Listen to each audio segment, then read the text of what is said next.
Okay, let's get started. Good night. I wanted to start first by thanking Professors Jevza and Alpar Sevgen for suggesting that I might be able to lecture to you today about human rights many months ago, and for making it possible for me to be here. So I am delighted to be here. I spent last summer teaching at Boğaziçi, a course in the Western Languages and Literature Department called Law and the American Novel. And I am a professor of law and humanities at the University of Colorado and also at Georgetown University Law School. And I had a wonderful time. I absolutely adored my Boğaziçi students, and I made many friends, a couple of whom I see in the audience, so I'm thrilled. I also want to thank Professors Didar Akar and Edward Mitchell for answering numerous email questions about what this would look like when I finally got here. So you have to keep me awake because I haven't slept for many hours. It's about 4 in the morning for me, so bear with me as we learn a little bit about human rights today and Wednesday. Let me start by saying two very important and simple things about human rights. They are probably the most important thing that one could ever think about or talk about in the world. And two, they are arguably the most difficult thing to think about and talk about in the world. So I want you to consider these two lectures, today and Wednesday, a kind of thought experiment, right? So I'm going to give you a sense of the problems, the difficulties of thinking about human rights.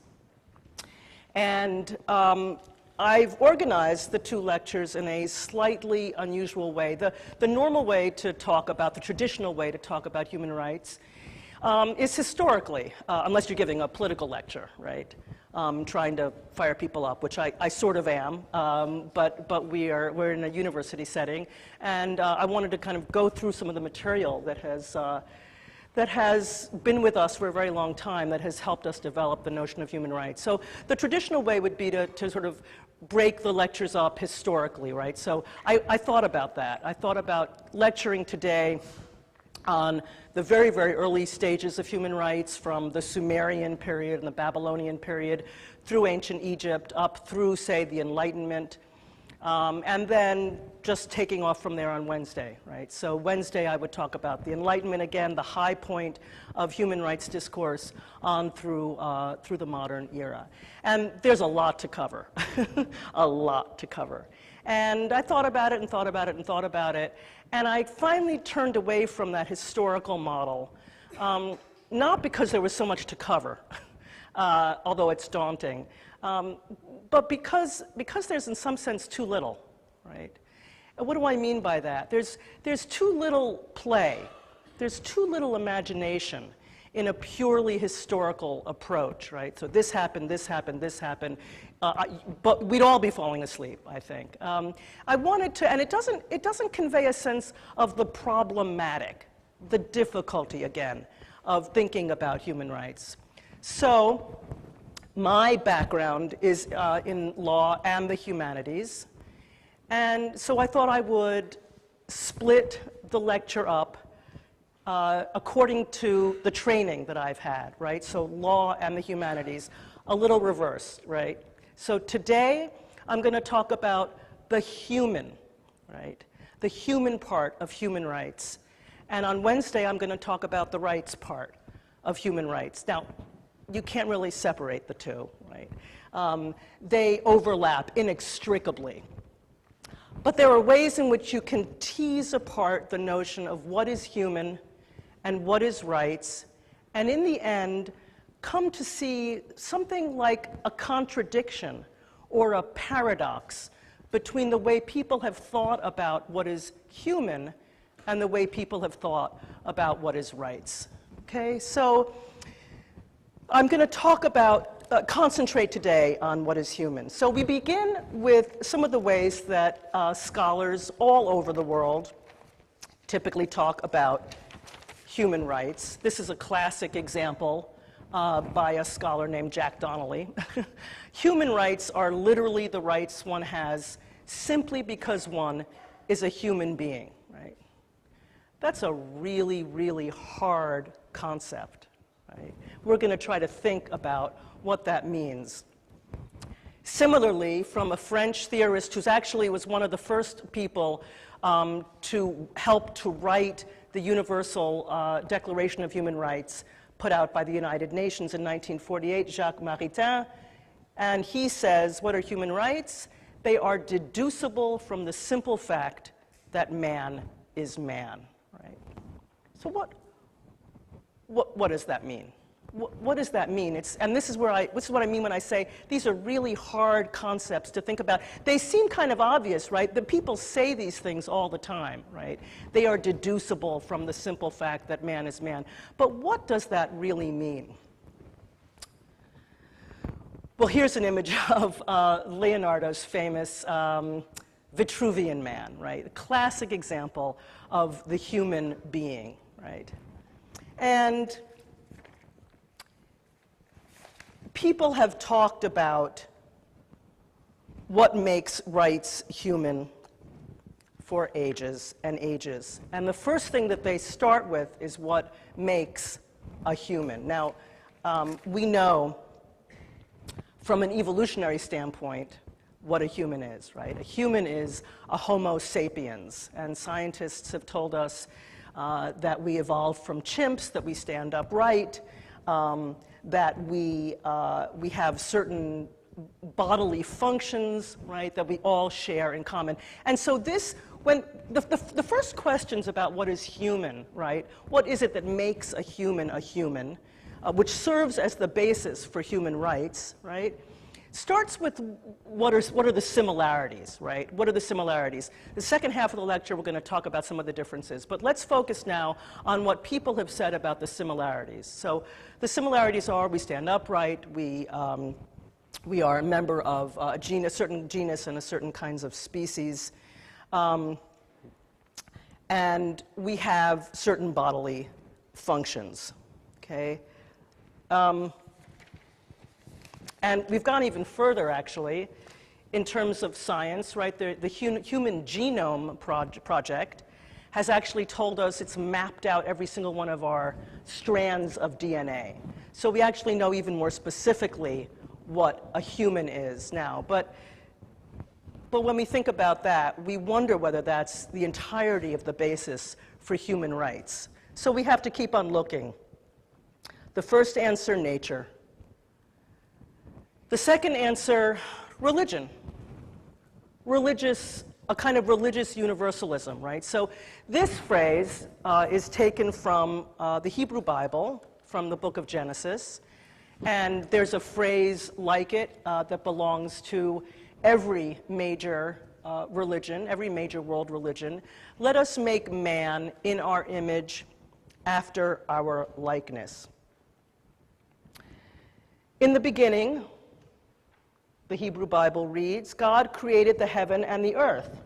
And when God got around to the sixth day, he said, let us make man in our image, after our likeness, and let them have dominion over the fish of the sea, and over the fowl of the air, and over the cattle, and over all the earth, and over every creeping thing that creepeth upon the earth. So God created man in his own image. So that's what's human. Right? Man is God-like. Not God, but God-like. So a pretty good beginning. Be fruitful and multiply and replenish the earth and subdue it. And have dominion over the fish of the sea and over the fowl of the air and over every living thing that moveth upon the earth. Now, there are many things to take away from this passage about the human. But primary among them is what I just said, right? That man is made in God's image, right? And we know from, so pretty close to perfect, but not quite there. And we know from the rest of the Genesis story that while man started out well and was by nature innocent, he was susceptible to harm and became corrupted by the knowledge of evil. So This theory of what is human, as I say, is common, fairly common to all major world religions, and has remained central to the tradition that has dominated the monotheistic religions of Judaism, Christianity, and Islam. And it lies at the heart of a concept of the human as divided between good and bad, sinful but teachable. Additional early theories of the human were proposed by Greek and Roman philosophers, and like the Jewish and Christian theologies, revolved around an understanding of human nature, or what it was that was natural to human life. Humans, the Greeks and Romans recognized, were embodied in physical form, but it did not escape them that other animals also had bodies. So now we're problematizing the notion of the human as simply the body, right? So it's not clear that humans are distinct simply because they have bodies. So what else do humans have inside their bodies? Well, what distinguished humans from animals and plants, by the way, for many classical philosophers was that humans had a soul, and that within the soul there was reason. For Aristotle, the soul was the form of a living thing, not its shape, but its actuality. Or to put it in more philosophical terms, that in virtue of which it is the kind of living thing that it is. So, little Aristotelian language for you that circles back on itself. Let me just say that one more time.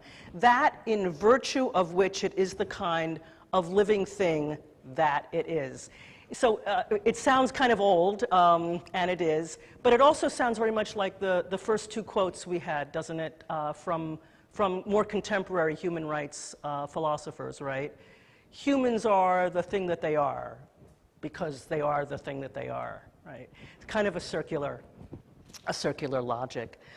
Of course, the objection was made to Aristotle that all living things had souls. So we still haven't solved the problem, right? Remember, human rights are kind of a problem, in my view, right? That we need to unpack, to understand.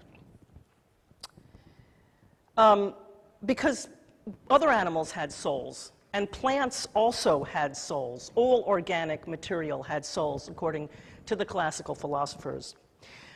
So Aristotle countered that there were aspects of the soul that other organic entities did not have, and that was reason. That was reason.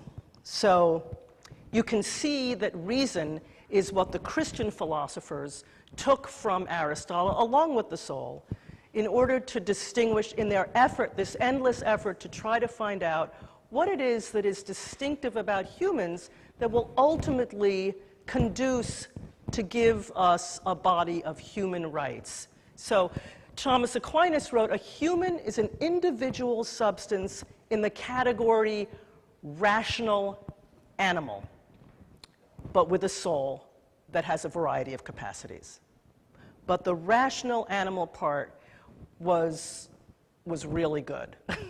That was an epiphany, right? They finally had something that it looked like other organic animate entities didn't have. And again, other classical philosophers also bought into this notion. Plato himself had another idea about the soul, and he divided the soul up into three different parts. One was appetitive, that is the kind of soul that just desires things and wants them, and one was rational as well. So far so good.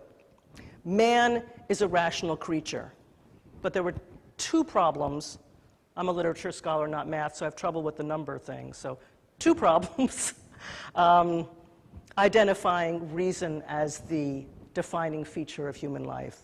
One is a recent one. We now have machines that can reason, or at least do something that looks an awful lot like reason. So the question is, are machines entitled to the same rights we attribute to humans based on their reason alone?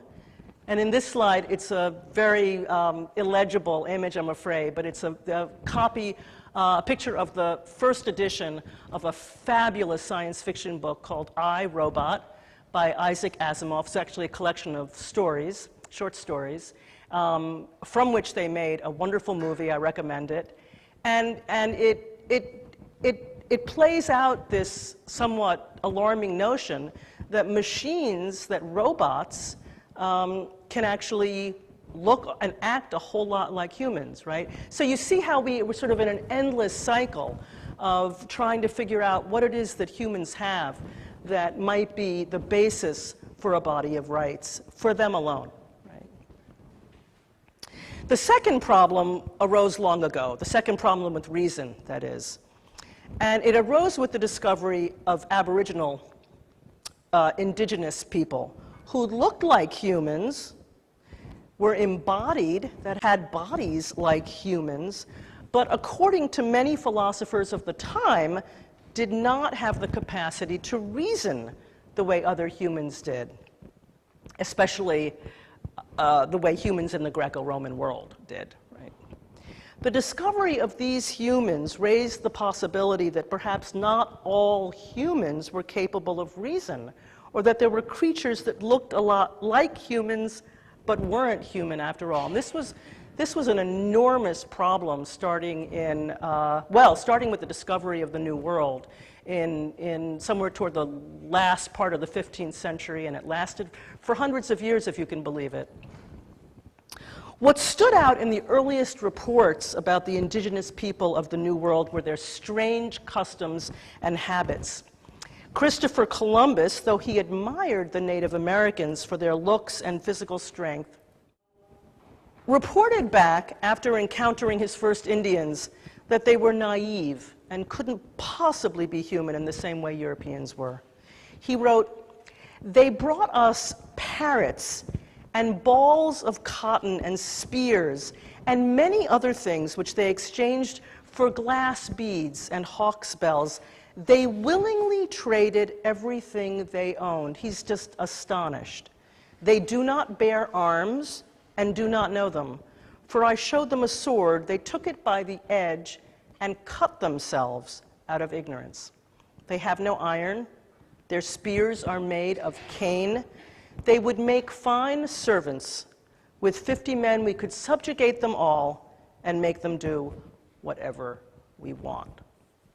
So a very troubling statement, but not a singular statement. There were many of the kind about this new astonishing discovery of all these humans who seemed not to have the one thing that they finally discovered that humans had, which was reason.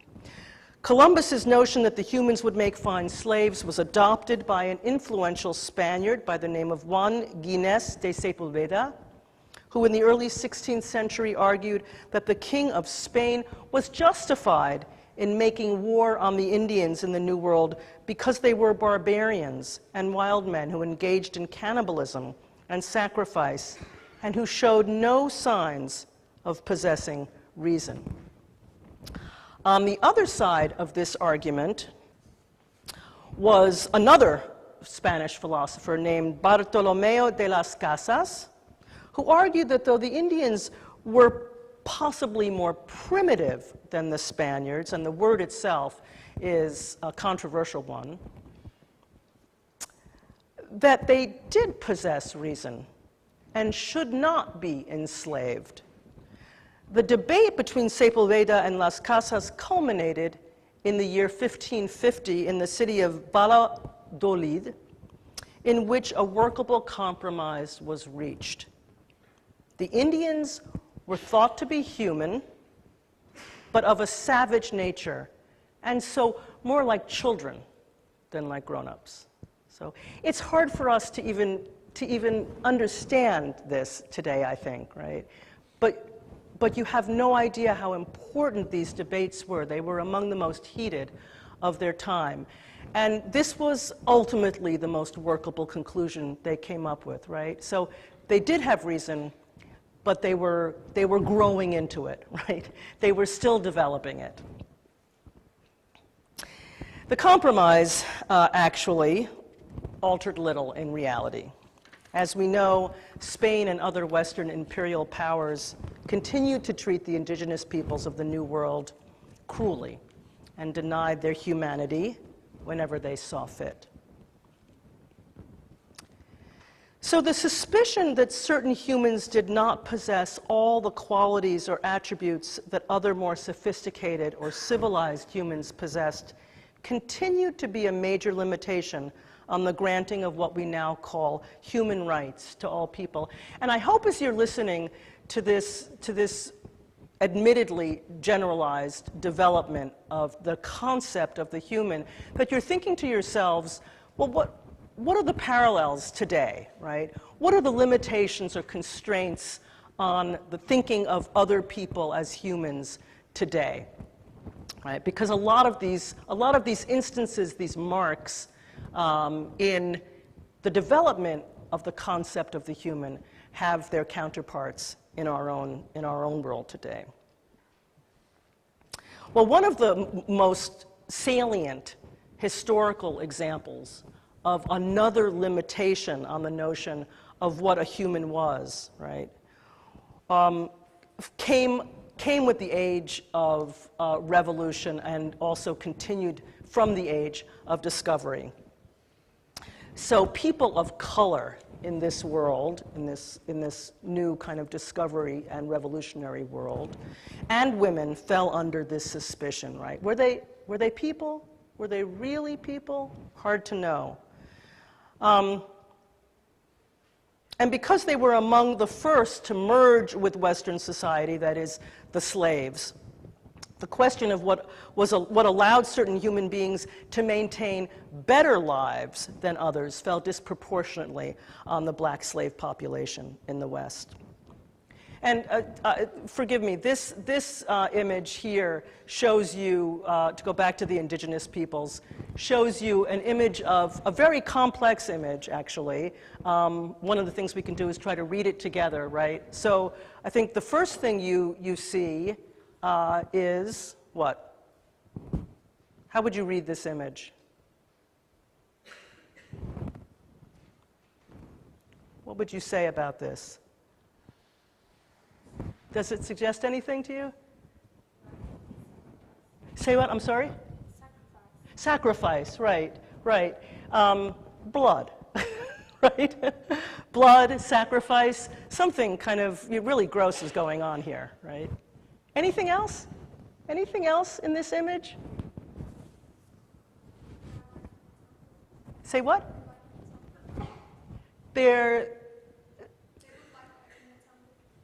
And they look like an assembly, did you say? A temple, thank you. I'm sorry. Exactly, right. It's bloody, it's gory, it's kind of disgusting, right? And it shows, and that's meant to show the sort of the primitive nature of these indigenous peoples, but the architecture is glorious, right? The architecture is stunning. So even in this one image, you can see the vexed nature, the problematic nature of thinking about indigenous peoples, right? Because it's a Western image, right? But even beside themselves, even though they knew that they wanted to say something negative about these peoples, right? They showed the fabulous architecture, right? Which came from their humanity. So, sorry, a little digression. So we move on to yet another category of people who don't quite fit into the human, right? And who are they? Largely the slaves. And so we see from Article 1, Section 2, Paragraph 3 of the United States Constitution, which stands as one of the great documents of the human rights era, right? One of the most troubling phrases ever written in the English language, right? It was the insidious distinction that developed during the period of slavery in the Constitution between people and persons and humans, and in which slaves famously counted not as a whole person, but as 3/5 of one. The 3/5 compromise, as it was called, was a compromise between the southern and northern states reached during the Philadelphia Convention of 1787, in which 3/5 of the enumerated population of slaves would be counted for representation purposes regarding the distribution of taxes and the apportionment of the members of the House of Representatives, the Congress. Oddly enough, it's not exactly what you think. The delegates opposed to slavery wished to count only the free inhabitants of each state, while the delegates supportive of slavery wanted to count slaves in their actual numbers, because that would have given them more votes, right? So this was the compromise. Counting all other persons, right? And that's what they mean when they say all other persons, as only 3/5 of their actual numbers reduced the power of the slave states relative to the original Southern proposals, but increased it over the Northern position. It's been a long time since the 3/5 compromise was put into place, and needless to say, it is no longer the law of the land. But the distinction between persons and humans continues to work occasionally in favor of, but more often than not against other groups of humans who do not, for whatever reason, meet the definition of human for the purpose of the ascription of rights. Within Anglo-American law, for example, the difference between a human and a person can determine one's ability to sue in a court of law, or one's ability to claim citizenship within the nation. So now we have these two categories, bizarrely enough, right? You can be a human, everyone's a human, but only some humans are persons, right? So there's this endless, and I'm a literature professor, I'm gathering you're getting that, right? I'm fascinated with the story, with the history and story of the language of human rights and how it keeps on unfolding and disseminating whenever a solution or a compromise seems to be reached, right? So everyone's human, but only some humans are people. The famous French political writer Alexis de Tocqueville recounts a story told by Voltaire's secretary about a French noblewoman of the late 18th century who regularly undressed in front of her servants, quote, not considering it a proven fact, she was heard to say, that valets, meaning her servants, were men. So this notion that, again, that it wasn't simply blacks, right? This notion of not being a complete person extended to all kinds of oppressed minorities. We might also take note of the ways in which referring to humans as people can sometimes seem to be inclusive, but ends up being rather exclusive, or more exclusive than anything else. Consider, for example, the phrase, "we the people," which is the first phrase of the Constitution of the United States. Rhetorically, of course, the phrase has great appeal, right? Who could dislike that phrase, right? We the people, right? It's a great phrase, right? And it's had a lot of resonance, and it's done wonderful things, I might add, wonderful things. And yet, it can be disappointing. Right? Who are the people, we have to ask over and over and over again, who are referred to in this phrase, since so many people have not been included. Right? So let me just pause again and reiterate for dramatic effect. This is the problem of human rights, right? And this is the rhetorical, language-based approach that I want to take to look at the human today. And even though some people find no place within the phrase, "we the people," so some people have been historically excluded from "we the people," right? Some non-people have found a place within that phrase, that category as well. In the United States, for instance, so it's not just machines that might look like people, right? Corporations are considered to be people and have attained the status of people in courts of law. We should note here, too, the raging controversy over abortion, in which people on one side of the debate think human life begins at the moment of conception, while others believe that it doesn't start until clearly definable features of what makes us human emerge. Right? So again, the question needs to be asked, who are the people of we the people? If one believed that human rights are, as many argue, a birthright, a product of what we all deserve by virtue of being born, we seem no longer to be sure about when that moment takes place. Earlier questions about whether there might be humans who still were not people. So this has been a question that has occupied the minds of some of the greatest thinkers and writers of all the world, and for centuries, right? This is an example that came to my mind, I think not often used when people talk about human rights, but a wonderful example to contemplate. In here is obviously Shakespeare making a pun about who might be a human, right, or who might be a man in his great play, Macbeth, right? You remember that Macbeth has his fortune told by 3 witches at the beginning of the play, right? And what do they tell him? They tell him that the only one who can harm him later in life, if anyone will do any harm to him at all, it will be one who is not of woman born, right? The famous phrase, "They have tied me to a stake, I cannot fly, but bear-like I must fight the course. What's he that was not born of woman? Such a one am I to fear, or none." So Macbeth's response to this is, that's, okay, that's great, that's pretty great, right? Who in this world is not of woman born?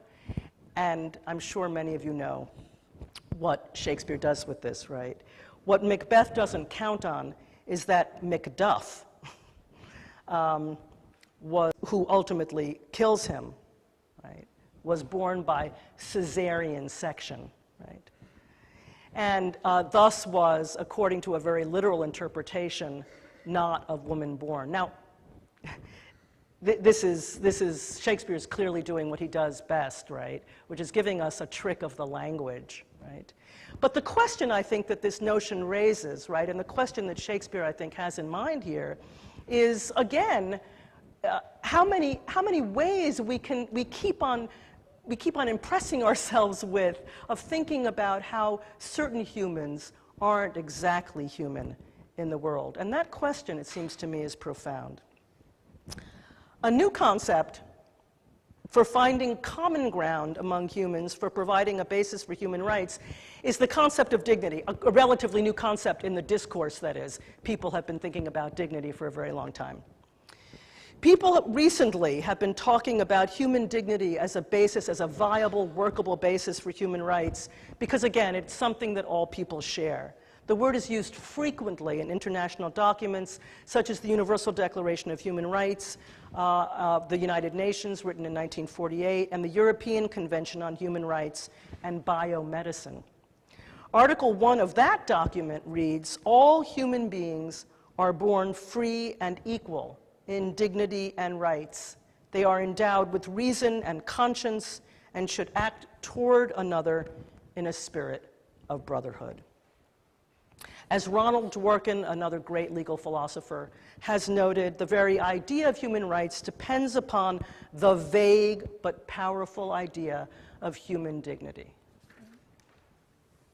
The original understanding of dignity, and the way that the word is often still used today, meant that you were of the nobility, right? That you were born into a relatively high socioeconomic bracket, right?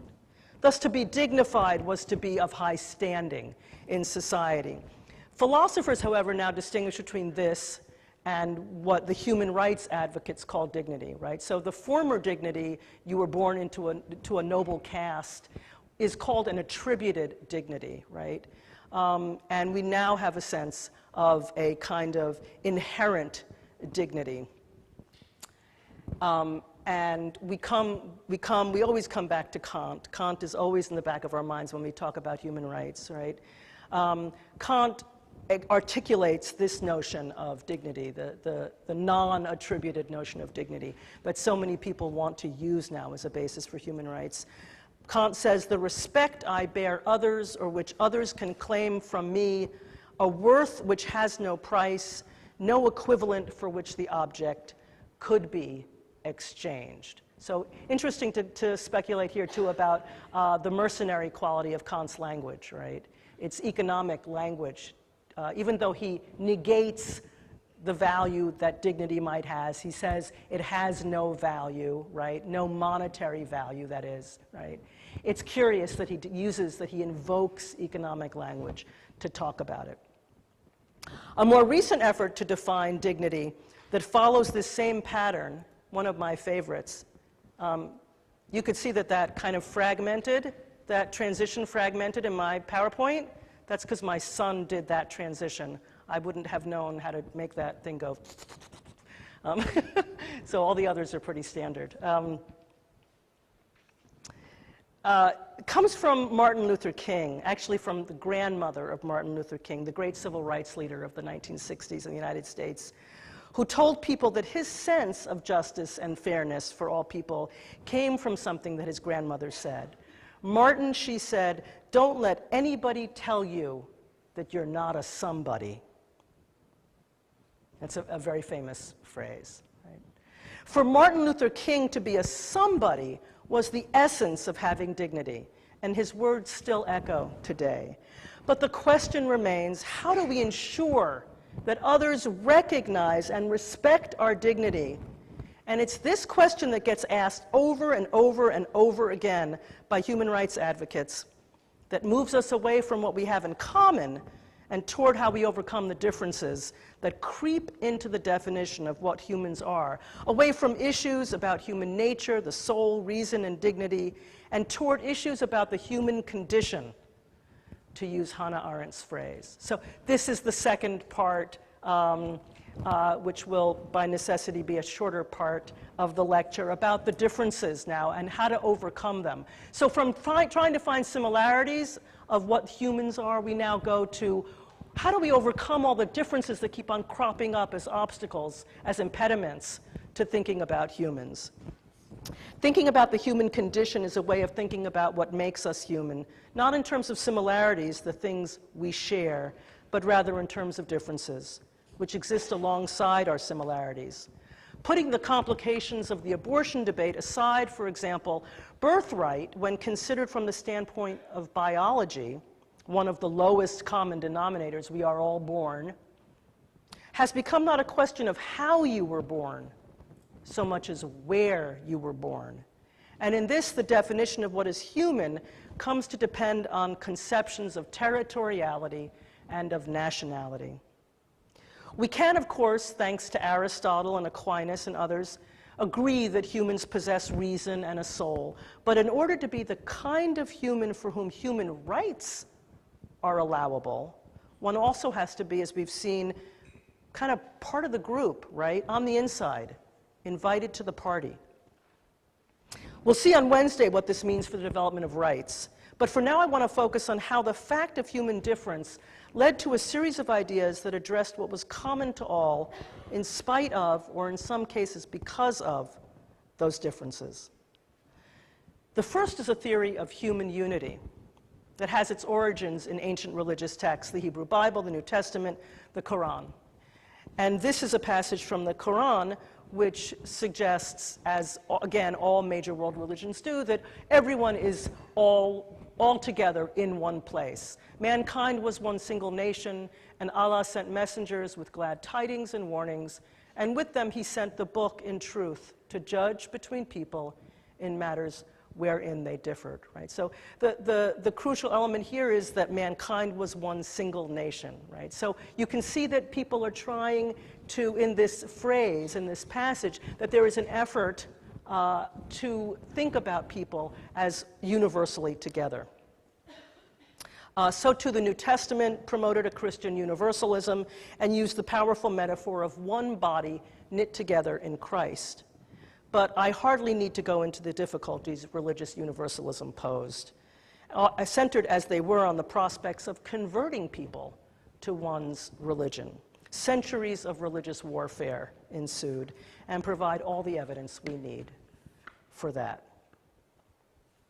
So there came into being, as a result of religious wars, centuries of them, certain notions that now again try to compensate for religious differences. Three notions, in fact: the just war, toleration, and cosmopolitanism. So I'm going to talk a little bit about these. Building on the distinction made between savages and the civilized, additional distinctions were made between humans during the rise of the nation state, distinctions based on territorial divisions and sovereignty. In his path-breaking volume on the laws of war and peace, the great Dutch political philosopher Hugo Grotius put it this way: man is, to be sure, an animal, but an animal of a superior kind, much farther removed from all other animals than the different kinds of animals are from one another. Evidence on this point may be found in the many traits peculiar to the human species. But among the traits characteristic of man is a compelling desire to society, that is, for the social life, not of any and every sort, but peaceful, and with those who are of his own kind. I want to emphasize the phrase in this passage, the last phrase, with those who are of his own kind, because while Grotius may not have meant it this way, it is entirely indicative of one way of thinking about humans that came to prominence in the early modern period. Grotius, of course, is mostly known as the father of international law. And in the same volume where he points to the need for humans to be social, to specifically associate with people of his own kind, he offers a solution to the kind of controversies that arise from the exclusivity that his phrase implies. Since people of your own kind are not automatically or immediately available, right? Not everyone you look at, not everyone you meet during the day is, quote unquote, of your own kind. So for Grotius, the solution was not to assume that people were the same everywhere, but to acknowledge that they were different and to establish rules for it. And to this end, he came up with this notion of the just war, right? Crucial notion for the formation of human rights. This was a notion that superseded the medieval notion of the just war, which depended on pure subjectivity, pure morality, right? In the Middle Ages, both sides were just because they thought they were, right? And what Grotius says, how do you fix that, right? What Grotius says is, well, let's just set up some rules, some kind of neutral rules, right? Like, for instance, rule number 1, you have to declare war. You have to declare it in a loud way so that the other side knows you're doing it, right? Sounds simple, sounds obvious, but it was an enormous step forward, right? Because now, if that was part of a just war, now you could point to something, right? You could say, well, you know, I said I was going to war, right? So in part, this is a just war, right? So there was something verifiable, and that solved a lot of problems. But if Grotius helped to provide a way for separate nations to exist in relative harmony with each other, he also helped to reinforce the boundaries between nations, to create a unity from within a world dominated by such boundaries. Other theorists have thought about what it might mean to have rights, or to travel, that is, or to visit other places, or to have affiliations with more than one place or country. These theories come under the heading of cosmopolitanism. Cosmopolitanism, as Martha Nussbaum points out, goes back to the ideas we attribute to the Greek cynics, like Diogenes. I don't know if you guys know about Diogenes, but he was a total hoot, right? He was a Greek cynic. I don't know if you can see. He lived in a barrel. He ate only onions, and he carried a lantern around with him during the day, looking for honest men, right? Kept the light on, and he would look everywhere for honest men, right? And Diogenes said very famously that he was a citizen of the world, right? So, of course, from one perspective, if you live in a barrel, right, might as well be a citizen of the world, right? But it has come to mean, of course, something pretty great, right? Which is that you live in the world, you don't live in a nation or a territorially bound place.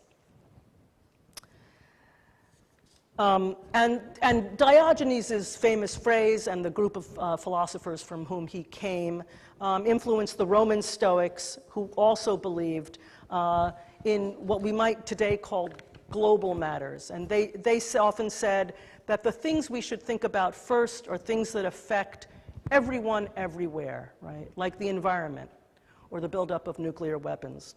What's central here for us in the thoughts of the cosmopolitans is the rise of morality as a tool for thinking about the human condition as opposed to science or religion. Taking up the cosmopolitan rallying cry was one of the most influential philosophers of the Enlightenment, whom we met just previously, a few slides ago, Immanuel Kant. For Kant, whose famous essay on perpetual peace marked the high point of the Enlightenment era cosmopolitan thinking, people living in different nations were likely to be hostile to each other, and so needed to be reminded to be not hostile or hospitable, right? So in the interest of time, I'm not going to read the quote, but Kant talks about being able to have the ability to travel from one place to another and be treated without hostility, right? That's an enormous suggestion about what we also have in common. What's important in this passage from Kant is, on the one hand, the incredible right he ascribes to people to travel and not be treated with hostility, and on the other hand, the fact that he grounds this right in the limits of the Earth's surface, right? So he says at the end of the quote, which I have here and not on the slide, since the Earth is a globe, they cannot disperse over an infinite area, but must necessarily tolerate one another's company, right? Which is why we need to be treated and to treat others with hospitality. It's a little strange, since it almost sounds as if Kant is saying, well, if there were enough room, right, on the globe, then we'd all probably do pretty well to kind of stay out of each other's way. But nonetheless, the quote has been taken as a phenomenally wonderful statement about the ability to travel. From the notion of cosmopolitanism, or at least closely tied to the notion of cosmopolitanism, is the notion of toleration, right? And toleration is, in some profound sense, something like a compromise, an agreement to respect differences among people. It was this respect for humans that underwrites the notion of toleration and ties it to the subject of human rights. The first serious moves in support of toleration came in the post-Reformation period, along with a small but growing move towards skepticism or doubt about many things, including God. So here are some, again, trying to keep you alert for the next few minutes. Here are a couple of famous statements about toleration. One from John Stuart Mill: one person will bear with dissent in matters of church government, but not of dogma. Another can tolerate everybody, short of a papist or a Unitarian. Another, everyone who believes in revealed religion. So Mill's point here is that toleration has its limits as well, right? We can tolerate everyone up to a point, and then there's always some point at which we find whatever it is, or whomever it is, intolerable. Locke, too, had a notion of toleration in his famous letter concerning toleration from 1689, which essentially argues, and this is fascinating, I think, that it's important not to interfere with another person, and in particular with another person's religion. Why? Because it's impossible for the state to do so. He doesn't ground it on any sense of morality necessarily, right? He says it's impossible for the state to interfere, so don't, right? Even if the magistrate in religion is sound, yet if I am not thoroughly convinced of it in my mind, it will not bring me salvation. The point Locke makes here is that the state can't convince you to believe or not to believe in God, right? Can't get there. There's no way for it to move there. So his solution, butt out, right? Just stay out of that.